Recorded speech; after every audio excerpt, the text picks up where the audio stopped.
nombre es Dani Abreu Torres, soy la directora interina del programa de MAS, de Mexico de Americas and Spain Program.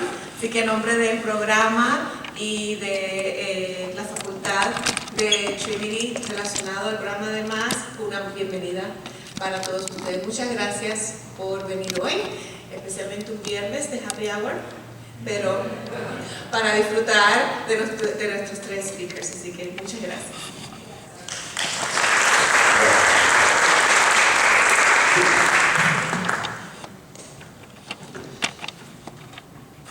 Yo creo que conozco a alguna gente. Muy buenas noches. ¿Cómo están? O buenas tardes. Espero que todo bien, con ganas de escuchar cosas interesantes como siempre. En primer lugar, muchas gracias por venir en nombre de la Casa de España. Es un placer verlos y esperemos que sigan gozando como siempre de nuestras charlas. Justo el viernes pasado hizo 500 años que partían 5 naves de Sevilla para intentar dar la vuelta al mundo y buscar un camino para las Molucas, buscando las especias famosas. Han pasado muchas cosas, pero quizás no sepamos exactamente lo que ocurrió en aquel extraordinario viaje. Un viaje lleno de incertidudes, un viaje que exigió mucho de las personas, un viaje que exigió heroísmo, fe en algunos casos, y que podríamos estar hablando de este viaje varias horas. Pero tenemos que concentrarnos y lo primero que les pido es que hagan un esfuerzo por situarse en los siglos XV y XVI, porque si juzgamos todo lo que pasó en este viaje con nuestra mentalidad del siglo XXI, ni vamos a entender nada y nos vamos a aburrir o dormir. Espero que no se duerman ni se aburran. Entonces, por favor, hagan el esfuerzo de situarse en los siglos XVI, un siglo que estuvo marcado por dos hechos: la caída de Constantinopla y el descubrimiento de América. La caída de Constantinopla en manos de los turcos y después el descubrimiento de América. Eso significó el inicio de una nueva era en Europa, en el mundo, que se llamó después la Edad Moderna. Esa Edad Moderna se centró en la característica, fue el renacimiento de una cultura que se había olvidado, cultura griega y latina. Vuelve a renacer todo eso y empieza a moverse el mundo centrándose en el hombre. Ahora ya habían dicho los estoicos, el hombre es la medida de todas las cosas. Eso entonces viene a reforzar un poco la idea de lo que se llamó también después el humanismo. El hombre es el centro de todo. Y tenemos la imagen esta del hombre de Vitruvio, de Leonardo da Vinci. Justamente celebramos también los 500 años de su muerte este año, donde él quiso interpretar la cuadratura del círculo y un poco poniendo la figura humana como el centro de todo, la perfección, toda la belleza a través de la persona humana. Con todo esto, hay que decir que en esta época también, para situarnos, había dos grandes potencias marítimas, digamos. Por un lado estaba España y por otro Portugal. España, en 1492, Colón, buscando este camino, dijimos, hacia las Indias, hacia las islas de las Molucas, descubre un nuevo continente desconocido en Europa. Pero ya los portugueses habían empezado mucho antes, 1249. ¿Por qué empezaron antes? Sencillamente porque ellos acabaron antes reconstruyendo el país y echando a los árabes fuera de todas sus tierras. Por eso casi 200 años tuvieron libertad. ¿Y qué hace Portugal? No puede ir al norte porque están otros pueblos, no puede avanzar porque está España y los árabes, y entonces busca en el mar su futuro. Y ese futuro lo busca en lo que tenía más cerca, que es en África. Pero a diferencia de España, Portugal va creando puertos donde comerciar. A él no le interesa en esta época, a Portugal no le interesa conquistar, e incluso no se metió nunca, se introdujo. Son cosas que suceden como correcto. no se introduce en la tierra, sino que se queda en el mar, y ahí es lo único que les interesaba era el comercio, comprar cosas y venderlas después en Europa, e incluso después fue los esclavos que también capturaban en el interior y lo iban a vender. Por eso entonces Portugal ya dominaba bastante el mar. Colón llega a esta tierra Nueva América, Portugal está descubriendo África y llega un problema. ¿A quién le corresponde qué? ¿A quién le corresponden los mares? Y entonces felizmente los reyes se ponen de acuerdo y en Tordesillas fijan el famoso Tratado de Tordesillas, donde se divide un poco el mundo entre esos dos países. Tratado de Tordesillas. Fíjense que este es un planisferio del 1502, que es lo que en esa época más o menos se conocía del mundo, esta tierra todavía por descubrir, y entonces esa separación hace que el mundo se divida en dos. ¿Quién se imagina hoy día? Dividir el mundo, esto para mí, esto para ti, y entonces está la parte oeste es para España y la parte este Portugal. Y todos esos mares, está aquí de la línea, ya antes habían trazado en el Tratado de Alcazovas, que era esto, donde había dicho Portugal que él se quedaba con todo lo que era debajo de las Canarias y España arriba de las Canarias. Un poco desigual, pero así fue. Ahora ya con esta, no, hay un paralelo, un meridiano, se divide, y uno para Portugal y la otra parte para España. ¿Qué pasaba en España en esta época? Justo en 1500 llega al poder Carlos I, 18 añitos tenía, 18 años, recibe lo que era toda España, Castilla, León, recibe de su abuelo el Imperio de Alemania, recibe de su abuela todos los Países Bajos, y al final el hombre se convirtió en el hombre más poderoso del mundo, sin contar con que ya había empezado a conquistarse América. Él era un gran poder, pero había otros. En especial está Solimán el Magnífico, el emperador de los turcos, que fue el que asoló entonces parte de Europa, llegó hasta el Danubio, fue un gran peligro, no solo políticamente, sino religiosamente por el Islam. Estaba por otro lado Enrique VIII, bueno, bastante preocupado con sus esposas, con quien se casaba, que iba una con otra, entonces no estaba preocupado, y se encargaban de los mares los piratas y los corsarios. Él quedaba tranquilo en Inglaterra.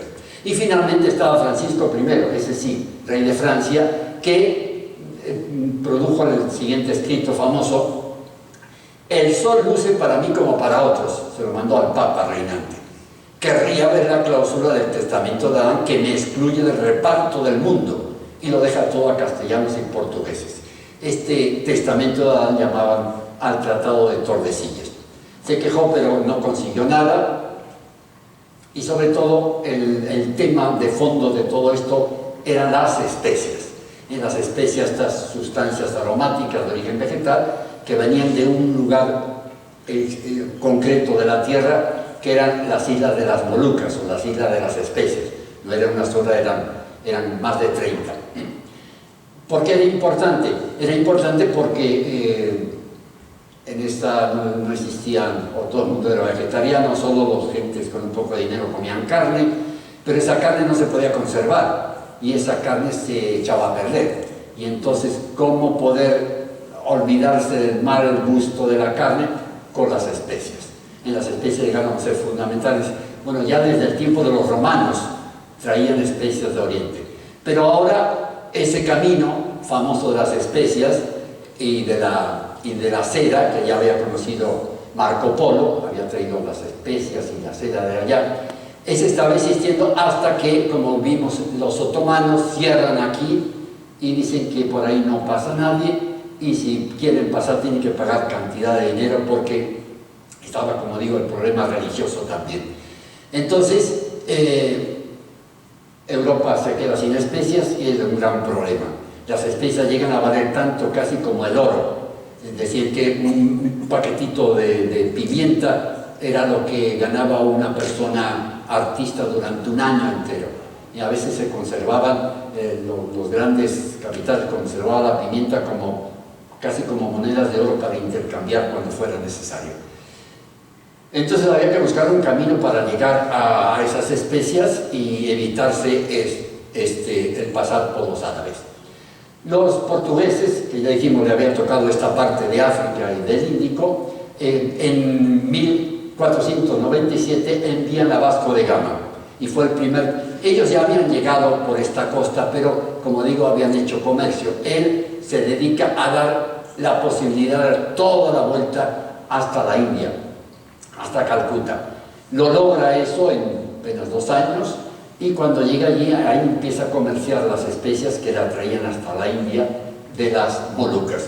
Entonces tenía asegurado esa parte. España no, España había querido con el Cristóbal Colón lograr ese camino, pero el pobre Cristóbal fracasó, no llegó. ¿Por qué? Simplemente porque nadie sabía que existía todo este mundo intermedio. Fíjense que esto es un mapa de Toscanelli de 1474, es decir, el mapa que conocía Colón y los navegantes. Y ahí, claro, ellos, según la historia de Marco Polo, ellos pensaban que Zipango, Japón y la China estaban en esta posición, o sea que era fácil, según Colón, pues muy fácil llegar a atravesar esto. Pero calcularon muy mal, porque en medio estaba todo este continente aquí. Al mismo tiempo, están los exploradores españoles investigando por toda América, y Vasco Núñez de Balboa es el primero que consigue entonces pasar de un océano a otro, pero claro, por tierra. Lo importante de él es que descubre el océano que él, claro, no sabía que era todavía el gran océano, y lo llama el Mar del Sur. El Mar del Sur, entonces ya quiere demostrarse lo que había dicho Cristóforo Colombo, que había un mundus novus, un mundo nuevo allí. Y entonces, viendo que hay un nuevo mar acá, entonces ya se hace más factible la idea de que atravesando ese mundo se puede llegar a las Molucas. Todo eso, todas esas ideas animó a un navegante portugués famoso que se llamaba Fernão de Magallanes. Fernão de Magallanes había participado en conquista de Portugal durante más de 10 años, había sido militar, había luchado, y se le ocurre esta idea con un compañero suyo pensando que dando esa vuelta al mundo se podía llegar entonces a las Molucas. Va con esas ideas al rey de Portugal, pero el rey de Portugal no siente mucha pasión por eso, dice que ya están pasando por África, no le interesa mucho, y entonces él se presenta ante Carlos I. Carlos I acababa entonces de recibir el poder, repito, tenía 18 años, y le entusiasmó esta idea, le entusiasmó la idea de que la idea que había hecho Colón, pero que se encontró un nuevo mundo, pero dando una vuelta se podía lograr llegar otra vez a las Islas de las Especias y regresar a España. Justo en este momento, solo la corona de España estaba en condiciones de favorecer ese viaje, así es que Carlos I, felizmente, lo aconsejaron bien y apoyó ese proyecto. Tardaron 2 años de actividad Magallanes, un hombre muy inteligente, muy capaz, tenía sus problemitas de carácter porque era muy individualista, no compartía mucho las ideas, pero trabajó profundamente esos 2 años para poner en pie, poner en mar, a 5 naves. Y estas 5 naves, Santiago era la carabela, sí, la más liviana. Las demás, como ven, eran bastante pesadas, eran sobre todo para llevar tonelaje, para llevar materiales. Se le llamó la flota de las Molucas y en él tuvieron que llevar provisiones para 2 años. Después se hizo muy poquito, pero en principio parecían mucho, 2 años. ¿Se pueden imaginar qué iban a llevar en esas 5 naves para 2 años en el mar? A ver, vamos a ver ahora qué es lo que se iban a llevar.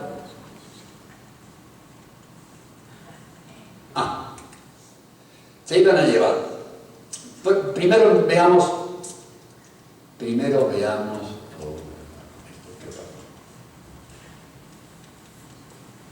Joven. Ahí está. Nave, doctor. Primero veamos la réplica de la nave Victoria. Eran naves cascarones de nuez, como les llamaban. Imagínense comparado hoy día con los transatlánticos enormes y altos. Era una cascarita con las velas ahí, las velas que había innovado ya Cristóbal Colón, velas cuadradas que ayudaban más al viento. Los marineros vivían en cubierta porque no había cámaras para dormir, solo el capitán tenía su cuartito para dormir, dormían a la intemperie. Después tenemos, incluso para sus necesidades, tenían que colgarse de una de las cuerdas para hacerla fuera borda. Y tenemos aquí una canastilla, que era donde se subían para ver el horizonte, si había tierra o si había enemigos o no. Era muy pesado estar ahí arriba por el movimiento del barco, entonces subían marineros cuando había la necesidad, pero después no regresaban. Y después contamos otra anécdota ahí. Y por otro lado estaba el cargamento, que era un espacio estrecho y húmedo. Claro, no había ventilación, estaba todo cerrado, así es que ahí tenían que aguantar todo el material que llevaban. Por un lado el bastimento o abastecimiento, es la palabra que utilizaban ya del latín para decir todo lo que llevaban para comer.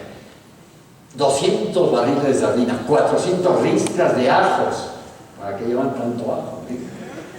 10.000 kilos de bizcocho, no era pan, era un bizcocho que hacía una mezcla muy especial. Y como dice la palabra, bizcocho es 2 veces cocido, el pan especial. Y después 7 vacas, pobre vaca que no duraron mucho porque con el movimiento y el hambre que tenía la gente acabaron pronto. Pero los primeros días les sirvió por la leche y después, por supuesto, por la carne.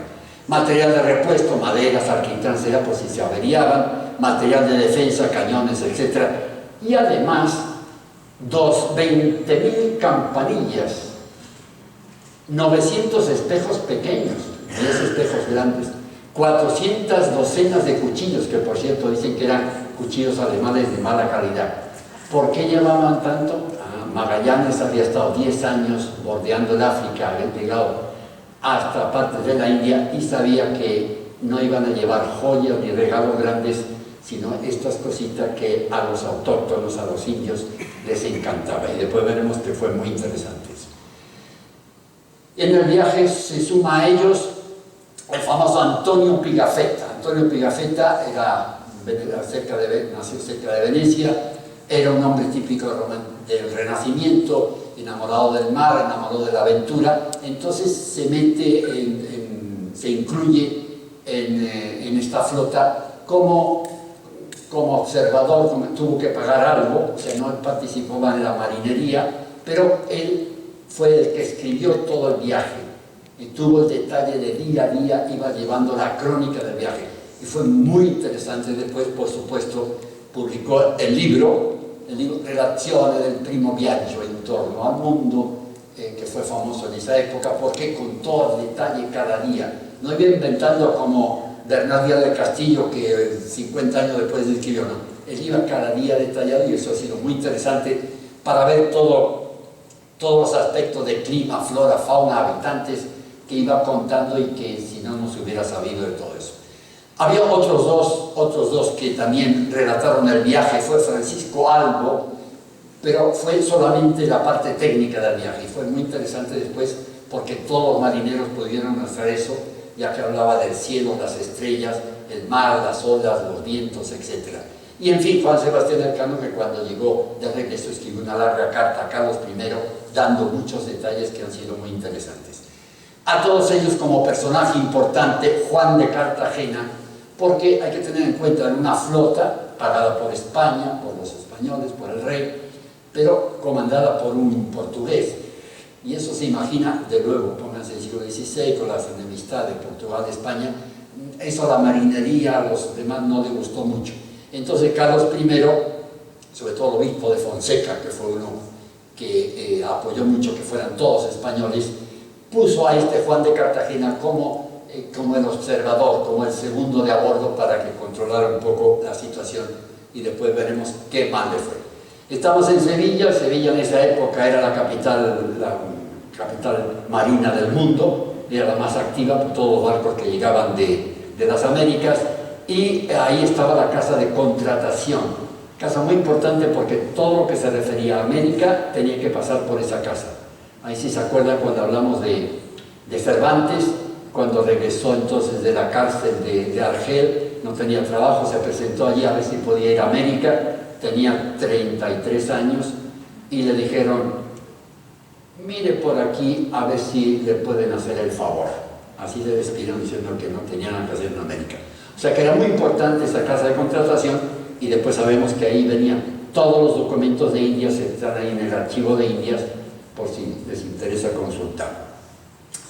Empieza entonces el viaje, salen de Sevilla, llegan entonces al Sanlúcar de Barrameda, está cerca de Cádiz, ahí pasan más o menos un mes.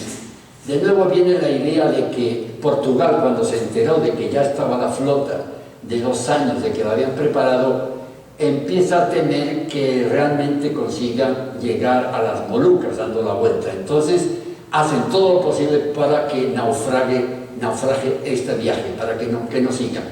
Incluso a Magallanes, el rey Manuel le manda una comisión especial para convencerle de que deje esto, que no vaya en este viaje. El hombre que había dado su palabra, había firmado en Valladolid con Carlos I la contratación del viaje, así dijo que no. Y entonces se quedaron un mes ahí esperando a ver qué pasaba con los portugueses. Llegan entonces a la Terra Australis Incógnita, así como decían en latín, o sea, la tierra austral, o sea, del sur, desconocida. Desconocida porque antes habían llegado solo a el Solís, había llegado lo que es hoy día Río de la Plata, que se llamó al principio Mar de Solís, era el único que había llegado más lejos. O sea que después de aquí ya esto era desconocido, era la aventura. Llegan entonces bordeando, y otra cosa es que como estaban buscando la relación de los dos océanos, cualquier entrada ahí se metían los barcos para ver qué era y después regresaban.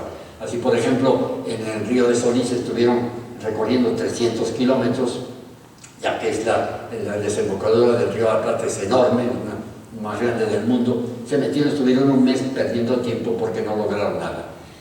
Van hacia el sur, pero qué problema es que ahí empieza el invierno, ya se está acercando el invierno austral, y entonces llegan a refugiarse a un sitio, una bahía que es muy linda, la bahía de San Julián, con el puerto de San Julián. Y entonces ahí llegan, ya bajan, empiezan a contactar a los habitantes de la región, que eran los tehuelches.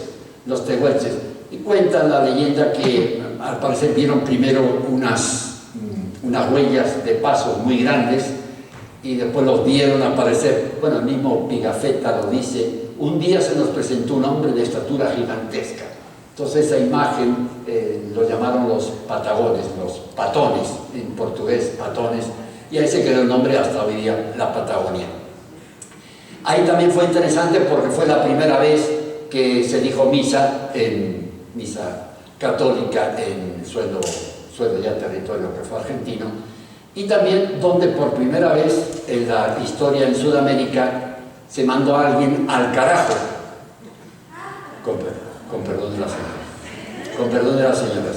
Y es que en el barco, cuando vimos antes, había en la torre, el carajo se llamaba la canastilla de donde se observaba. Entonces, cuando un marinero se portaba mal o cometía una incorrección, ¡váyase al carajo! Y desde entonces, ¿cuántos millones de veces habrá repetido? Entonces, el problema es que viene el invierno, hace mucho frío, tienen penurias, y la alimentación se le está acabando. Se está acabando todo, entonces se quedan, dice que comen avestruces, zorros, moluscos, todo lo que pillan ahí. Incluso uno de ellos dice que un día salió entonces a la tierra, y que vino uno a ofrecerle 3 aves ahí, unas aves raras para comer, una especie de patos salvajes. ¿Y sabe con qué le hizo el intercambio? Con un peine. Se supone que fue el antecesor del tiempo de Carlos Gardel, usaban el peinecito. Fue el intercambio de un peine por 3 aves, para que vean que fue muy interesante todo eso que llevaron ellos. El racionamiento, ya la gente empezó a ponerse de mal mal gusto, no tanto racional, regresemos no a España. Y empieza entonces a molestarse y hay un motín a bordo. Hay los españoles, los dirigentes españoles, reúnen gente, se reúnen 44 y vienen a Magallanes, incluso alguno dice que tenían con la intención de encarcelarlo ahí o incluso de acabar con él.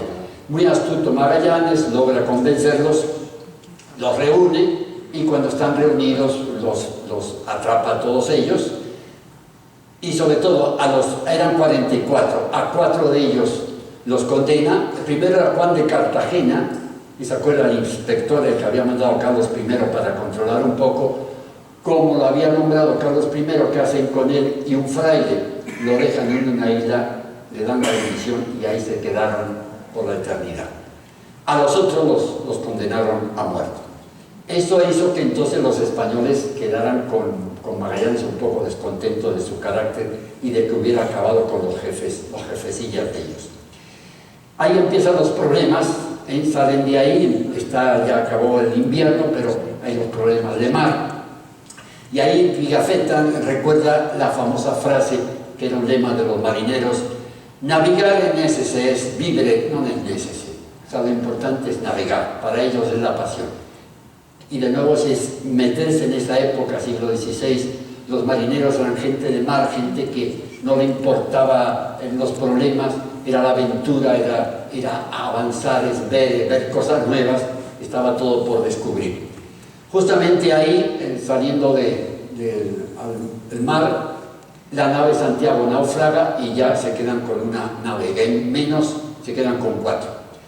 Por fin el 21, después de haber entrado en cualquier orificio que encontraban en la tierra, el 21 de octubre de 1520 llegan a un cabo que llaman Santa Úrsula o las 10.000 vírgenes. Otra cosa interesante es que han dado nombre a cantidad de lugares y siempre nombre de vírgenes o santos según el santuario, el santoral del día. Y acuérdense que de nuevo estamos en una época muy cristiana, Dios, las vírgenes, los santos, todo eso está muy metido, entonces para ellos era sagrado. Un lugar desconocido se le pone nombre de virgen o de mártir o el que toque ese día. Llegan ahí, entonces ellos no se dieron cuenta, pero llegaron justamente a la punta de lo que sería el estrecho de Magallanes.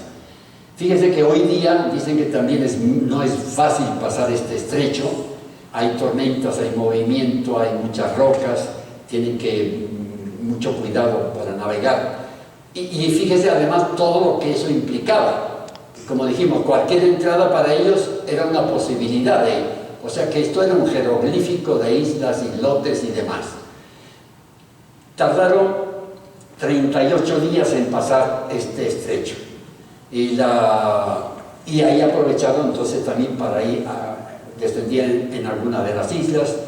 Ahí fue donde pusieron nombres primero al estrecho de Todos los Santos, porque fue el día 1 de noviembre cuando llegaron al final, nombre de Todos los Santos, 11.000 vírgenes fue el primero, Tierra de los Fuegos, y no Tierra del Fuego, porque parece que vieron muchos fuegos, entonces le pusieron Tierra de los Fuegos, y después el Cabo Deseado, que fue al final, cuando ya vieron el nuevo océano, este es el Cabo Deseado, ese es el nombre que le pusieron. Como investigaban los recovecos, entonces hubo una vez que salieron 2 de las naves a investigar, a ver por dónde estabas, si había una salida o no había salida, y quedaron en regresar a un mismo punto. Regresa la nave San Antonio, de Granada, al lugar que se habían fijado, en la fecha fijada, y resulta que no llegan 1 día, 2 días, 5 días, no llega nadie. Entonces, ¿qué hacen? Deciden regresarse a España. Eso fue un duro golpe para Magallanes, porque dice esto, regresan a España, ahí van a contarle al rey todo lo que ha pasado, los problemas, van a crearme una mala imagen, y entonces lo tuvo nervioso mucho tiempo. Y en efecto, ellos llegaron, pusieron a Magallanes por los suelos, a la pobre mujer le sacaron a la casa donde vivía, en fin, un desastre. Y por fin llegan entonces al extremo del mar, al mar Pacífico. Antes, cosa interesante, en una de las islas, encuentran con estos pingüines, que decía Pigafetta en su relato, animales chiquitos, graciosos, nunca los habían visto, y claro, como estaban muertos de hambre, pues ¿qué hacen? Fácil pegarles un golpetazo, y durante varios días pudieron comer carne de pingüino